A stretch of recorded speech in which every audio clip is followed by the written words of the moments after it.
So on a rather sunnier day, we arrived in Rugeley, and we found this sign. And just sort of reading along and everything, I found this little bit here about the Shrew in Market Street, which was a coaching inn, at least 1700. And when you get to the bottom, it talks about the fact that the Shrew was originally called the Crown, then the Talbot Arms, and then after being called the Talbot Arms, it was changed in 1856 to the Shrewsbury Arms, and then the Shrew, because of its association with something called the Rugeley Poisoner, otherwise known as William Palmer. And this led me down a rabbit hole. So time to talk about the murders most foul on the canal.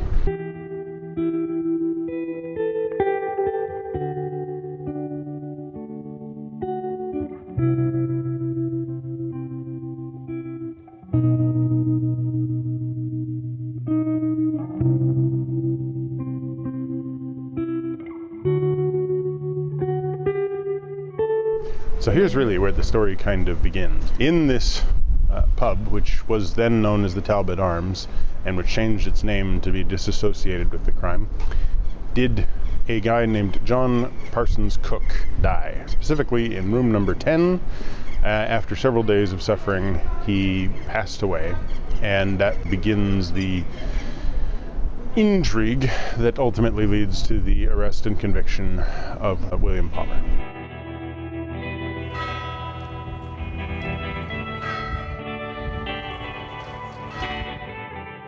John Parsons Cook and William Palmer. They're friends, and Palmer is a bit of a betting man, and he has been betting on horses, and he runs some horses. And John Parsons Cook is a friend of his who is also engaged in this somewhat rough, gentlemanly act of betting on horses at a nearby racetrack. And Cook is a frail man, and he actually is, quite advanced at this point in syphilis. He's got syphilitic sores apparently in his throat. John Parsons Cook and Palmer and friends come to the Shrew, then known as the Talbot Arms, for dinner. At one of these dinners, John Parsons Cook is given a drink after Palmer has been noticed by one of their female friends having been looking at some liquid that she'd poured into a tumbler, but he's looking at it by candlelight. And then, a short time later, Parsons Cook jumps up and says that his throat has been burned by a drink that he's been given.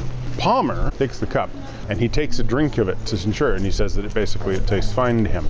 And then he hands it to another man, and the other man, he says, "Why don't you take a drink?" And then the other man picks up the thing and finds the glass empty. And so he doesn't take a drink, but he does complain about the fact that you've drank in the dregs of it. This is the point at which the accusation sort of begins. John Parsons Cook says he basically feels like he's been drugged or poisoned in some way.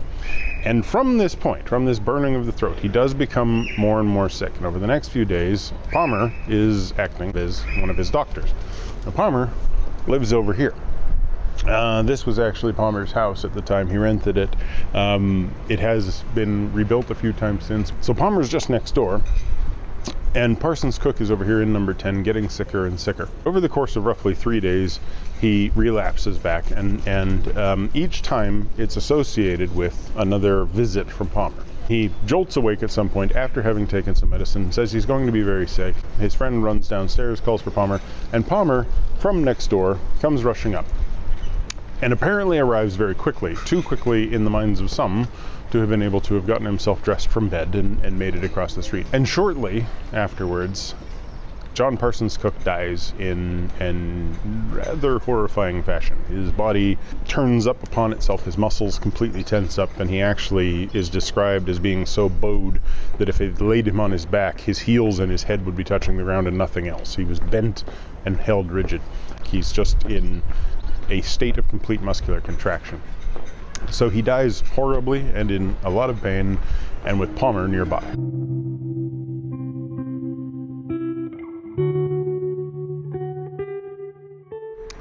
So on the 21st of November, 1855, John Parsons Cook dies, age 28, I believe, and there he lies in St. Augustine's Church.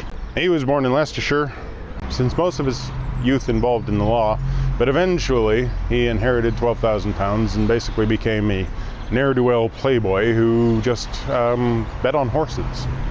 He was Palmer's friend for the better part of 2 years before his death, and basically had advanced syphilis, was not in a good state, was by all descriptions quite unhealthy, and at his deathbed ended up stuck in a state of torpor, all of his muscles bound up in a most painful death. So basically this is where the story of John Parsons Cook would have ended if he'd died of obviously natural causes, but his father-in-law decided he hadn't. And his father-in-law took an instant disliking when he met him to William Palmer. Essentially, the father-in-law pushed for a post-mortem on Mr. Cook, and this is where things get complicated. The post-mortem happened. It was botched by the descriptions of the day, but this is where it leads to the problems with the conviction. John Parsons Cook's body was taken and opened, and his viscera were taken out and put into jars. But Palmer was there, and the jars were handed to Palmer, or Palmer somehow picked up the jars, and this led to suspicion that Palmer had somehow doctored the internal organs of Mr. Parsons Cook. And when the actual remnants were tested for any sort of poison, nothing was found. Nothing beyond normal regular medicines and everything. There was no evidence of strychnine, which is the poison that was most believed to have been involved if, in fact, he was poisoned. But there was no evidence found. There's just all of the circumstantial evidence that boils up around Palmer. And that's where we got to learn more about Palmer. William Palmer is kind of an interesting character. He's born just over there, across from the old St. Augustine's Church, just beside the canal, known to have fallen in at one point and nearly drowned. He led a somewhat rough life in the beginning, but eventually ended up becoming a doctor, somewhat an illustrious career that wasn't particularly long, but he was well liked in the town and generally respected. But eventually he found enough success betting on racehorses that he kind of took that up as his main obsession. He was married to a young woman named Anne, who apparently he loved quite a bit, and they had several children, although all but one of them died young. And she eventually died just 15 months before the murder for which he was convicted. He'd become something of a playboy. He ran horses. He bought thoroughbred horses and owned quite a few of them at the time of his death. He'd more or less given up on medicine. He had limited success at betting at first, but eventually got himself into a great deal of financial trouble. And this is where all of the circumstantial evidence begins to pile up, because Palmer is by no means a nice guy. He's eventually found to have fraudulently signed his mother's name to some loan documents to buy a horse.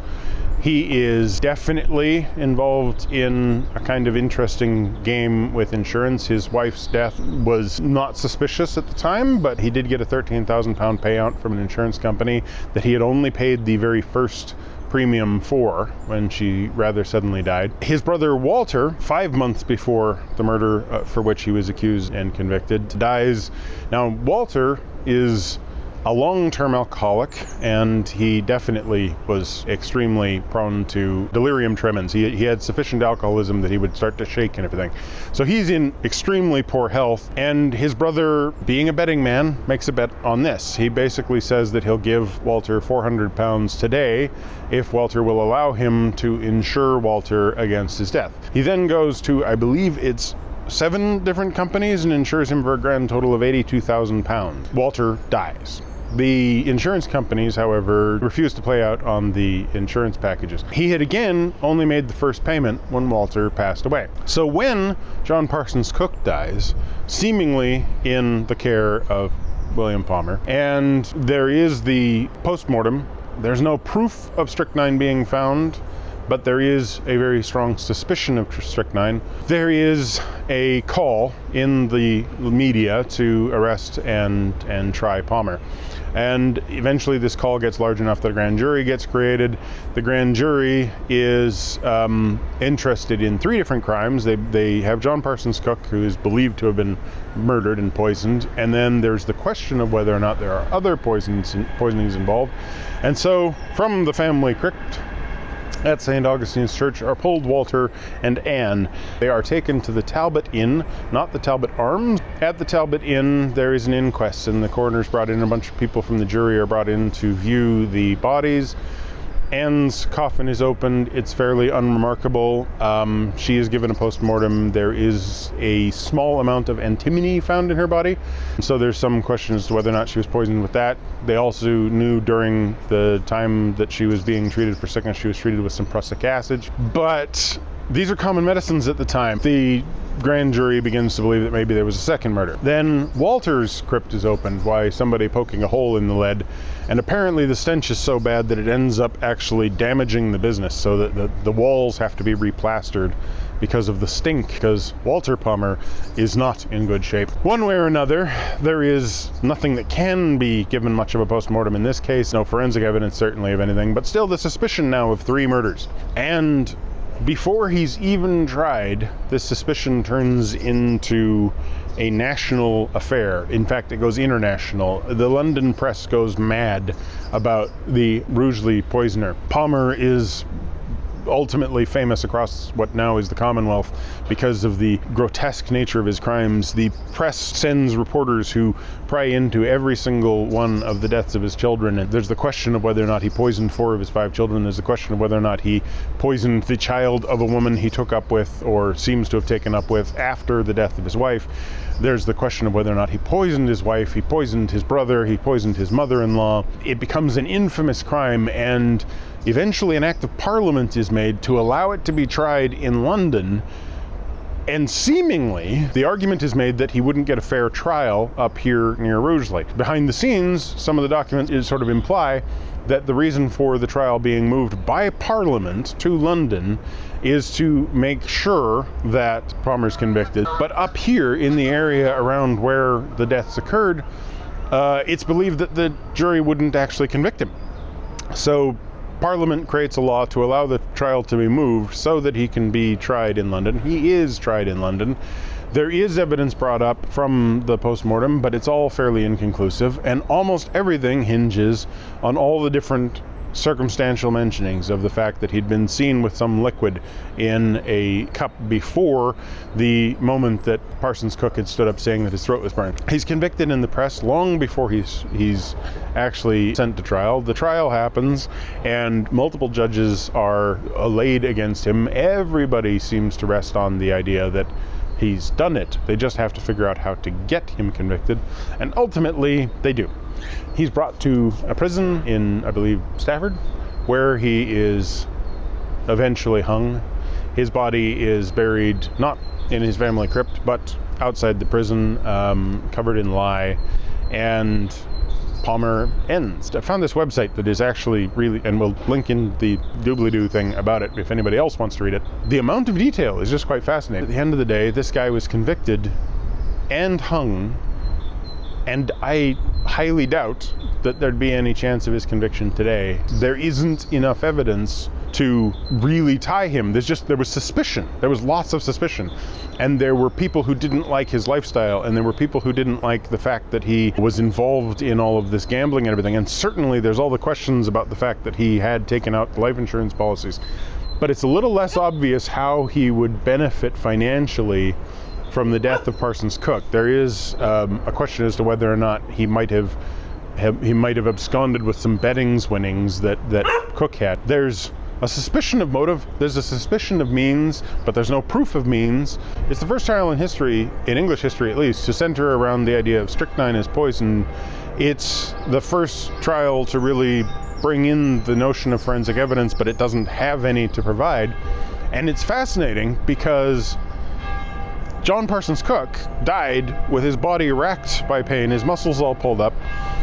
That is a symptom of strychnine poisoning, but it's also a symptom of tetanus.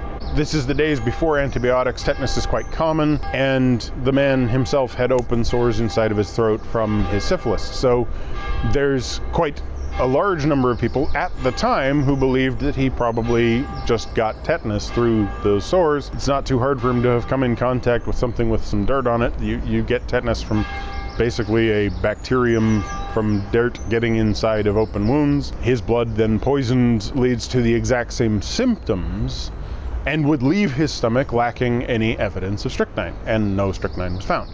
So he quite possibly died of natural causes based on his own illness, and Palmer was just a less than nice guy who had certain financial benefits and was not exactly moral on betting on his brother's death, but at the same time, he didn't necessarily engineer any of these things to occur. And certainly there's no proof that he did. But he became famous as the Rugeley Poisoner, now to the point where his name is on a sign on the canals.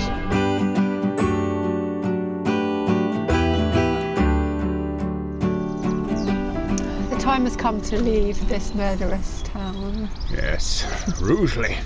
Hope you enjoyed the little Michael Investigates segment.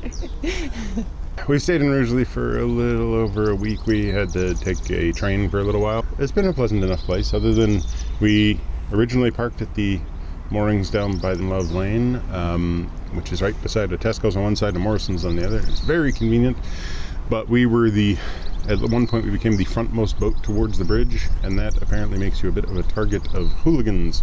So we got a little bit of stoning. So the next day we moved up to this mooring, which is under Bridge 67, which is just as close to town, a little bit closer to a field for George.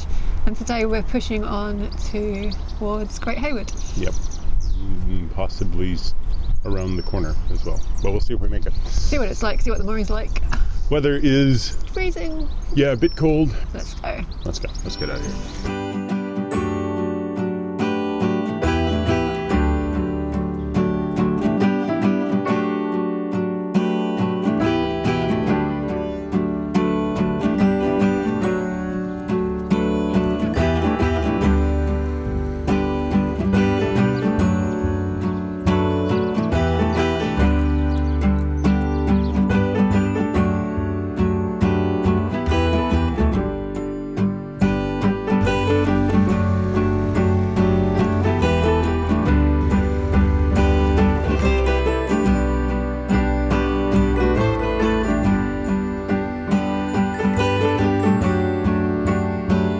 Rugeley is known for another infamous murder right here at the end of Brindley's Aqueduct.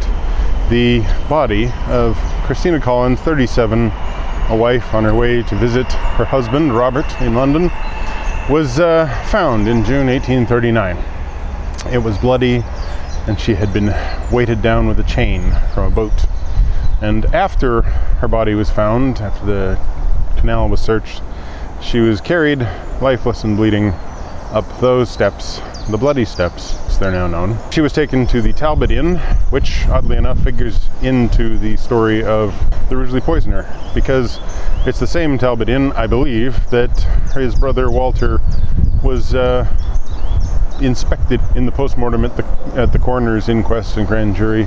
The same Talbot Inn that was eventually ruined by the smell of that body. Christina Collins, kind of a sad story. She was traveling down to meet her husband. He did not have enough money to give to her to pay for a more auspicious and safe means of travel, so she rented a place on a canal cargo boat, a boat apparently carrying rum. It was captained by a man who was rather rough. He had two mates who were also rough, and basically, as they proceeded down from Liverpool, they became more and more aggressive towards her, to the point where, I believe at Great Hayward, when the boat stopped for gauging, she got off and talked to the canal company representative and said that she'd been getting accosted by these men. And they didn't know what to do, so they said they couldn't really do anything. She had to talk to the shipping company, and she made a fateful decision. And her final decision, she got back onto the boat. And basically, the next day, the boat was found abandoned. The young boy who had been on the boat had jumped off to tell some people at a lock what had occurred. The men disappeared from the boat. The canal behind me was searched, and the body of Christina Collins was found. The men had run off and were found over the next couple of months, and eventually they were tried, convicted, and hanged. I believe at the same prison in Stafford, where eventually William Palmer would find his end. So that is the bloody steps and the dark tale of murder on the canal near Rugeley.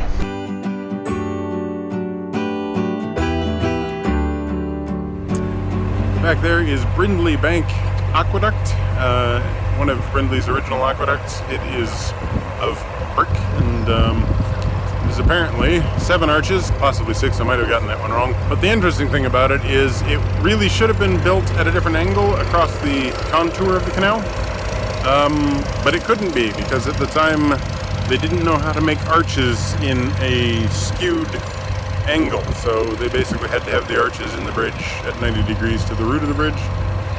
So they had to set the arches based on the flow of the river, which meant changing the angle of the canal. So it involved more building and everything to accommodate the fact that nobody had figured out how to make an angled arch at that point.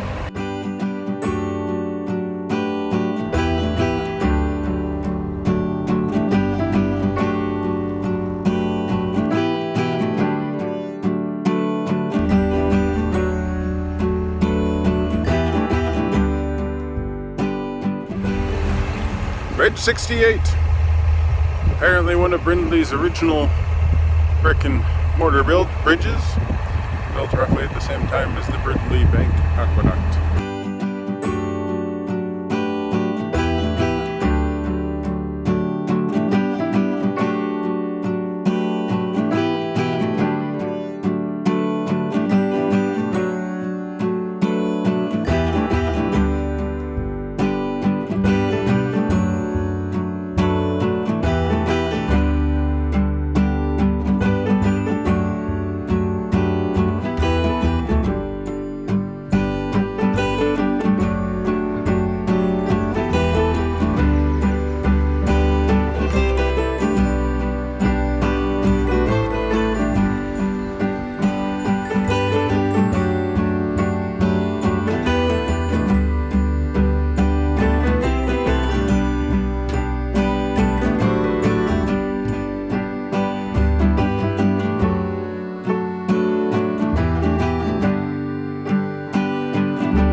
Well, the junction, and we overshot the junction deliberately so we could come to the water point where we can get water, use the L sand, buy an ice cream. We watched a little bit of lichen off the boat. You may have noticed from earlier footage that half our boat had been cleaned and half of it hadn't.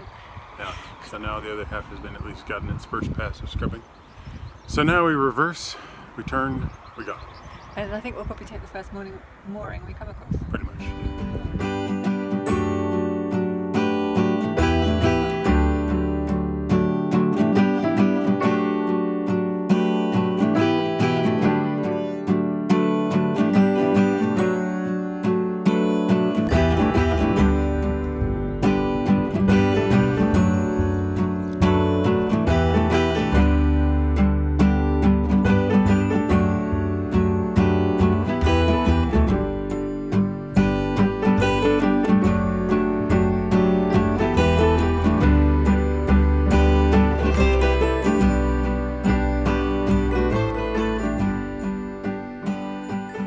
So that was fun. Yeah, it was really nice. Nice, maybe 3-hour trip.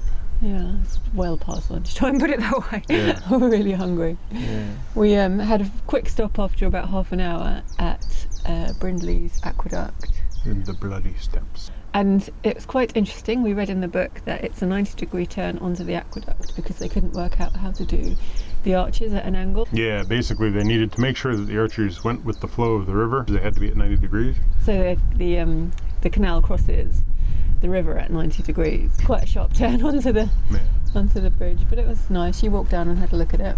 And then a couple of miles and a couple of lots. Yeah. So yeah, we stopped for water and we overshot the junction to do that.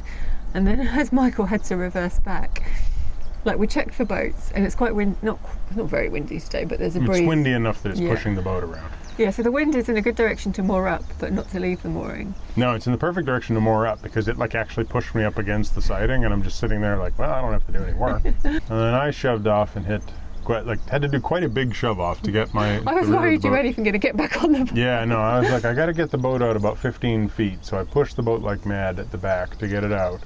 Jumped on, started it into hard reverse, and even as I'm reversing, the wind's blowing me back over towards the shore. Yeah. So I was like, am I gonna make it to the middle of this turning point in time to be able to swing my front end over? And as I look backwards to try and figure that out, that's when the boat comes around the corner. There's a boat coming towards you that was also doing the same turn that you wanted to do. But I think because you got back far enough, then the wind helped you turn. Yeah. I mean, I'd done the right thing by getting us sort of momentum going backwards, and then I got to a point where the wind was across the bow instead of the rear, so it started to spin me over. And then just as you came under the bridge and come through, there's an Anglo-Welsh hire base, so they're all sticking out. They're moored like at an angle, so they're all sticking out. And then there's two places where the canal narrowed, so you can't pass there. And there was a boat coming out towards us to the junction, and he'd already kind of committed to go through these narrows. So as soon as you turned in, you had to pull over, and then the boat behind you had to pull in behind you. And then I'm holding you on a rope as he's going past, which is pulling the boat. Some people that we met before in Rugeley started talking to me to try and explain where there was good mooring as Joe's being pulled forward by the rope. But I'm trying to give Michael the rope back because he's decided, well, the momentum of the boat passing just kind of naturally pulled you out. So you were on your way. So, and then I was like, where's George? Because I'd just let him go. There was so much other stuff going on and there was nowhere to tie him up. So he was running through. And then, I was trying to listen to them and then see if you needed help, and then there's the wind, and then there's the boat going this way and the boat going that way. I'm just like, what's going on? I didn't really speak to them for long, so hopefully we'll see them again, but they did manage to tell us to come around the corner to the moorings. The sheep in the field after that field. It's the most rural mooring we've had in ages. Yeah, it's really nice. So I hope you enjoyed the video. It was a bit of a different one with all the murder and intrigue and that kind of thing, but that's what we found in Rugeley, so that's what not everywhere. Who knows what Michael will get obsessed with next. Honestly, we arrived in Rugeley and 2 days later Michael's still reading. Anyway, we hope you enjoyed it, but it was a little bit of history, but not the usual history that you talk about. History, I never did get around to why is Rugeley called Rugeley. Oh, I did read about that. Did you? Okay, because I was about to make something up that had something to do with mascara. It. It's something from Ridge Way or something. Ah, okay, because I thought it would have something to do with mascara or... What? Well, because it's a mining community, and it's maybe what they were mining was rouge. I don't know where that stuff comes from. That was close. The town, historically known as Rugeley or Ridgeley, is listed in the Domesday Book. The name is thought to be derived from Ridgeley, or the hill over the field. In the medieval period, it thrived on iron workings and was also the site of glass manufacturing. During the Industrial Revolution, the economy of Rugeley benefited from the construction of the Trent and Mersey Canal. Yeah, and I read something saying it suffered greatly in the mining shutdown. In the 1950s and 60s. Yeah, and all the way through to the mid-80s, it was quite depressed, apparently. So, there's a little bit of afterthought information about Rugeley. Yeah. Why not? So thanks very much for watching. We hope you enjoyed the video. If you did, give it a thumbs up. If you didn't, give it a thumbs down. If you've got any thoughts on the Rugeley Poisoner, or if there's anything we missed, let us know below in the comment section. And, especially if you're a victim. And subscribe to the channel, because why should they subscribe to the channel? So you can get more of this fascinating information as we come across more death on the canal. You don't want to miss out. So here's really where the story... Okay. Trying not to be distracted. Ready? There is a man named... disliking when he met him to Robert Palmer. And, William Palmer. Convicted for having fraudulently signed his mother's... for having fraudulently signed his mother's name to... stepmother's. I think it's a stepmother's name. Anyway, it's the first trial in history to send... Is that this one? is on a sign on the canals. Okay. Yeah. Did I go off on too many tangents? Got a feather in your hair. I got a feather. Back there is Brindley Bank. What's that? Fortunately, no. It's in pretty good shape for its age. Certainly weathering better than I am. So we made it to Great. What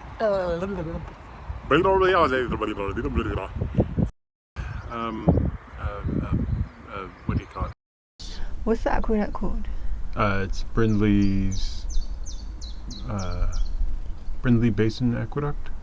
No, something like that. Brindley Backwater Aqueduct, Brindley Bad Aqueduct. I don't know. It's a BBA. Shugborough? I have no idea how to pronounce it. They were super rich at one point, and they actually bought a town called possibly Shugborough or Shugborough or Shufra. I was reading about it. It's spelled in a way that I don't have the slightest clue how it's pronounced. It's spelled Shufbruff or Shufborough or Shugborough. Anyway, there's a whole bunch of O's and U's. What's it called? Pindley? Pertley?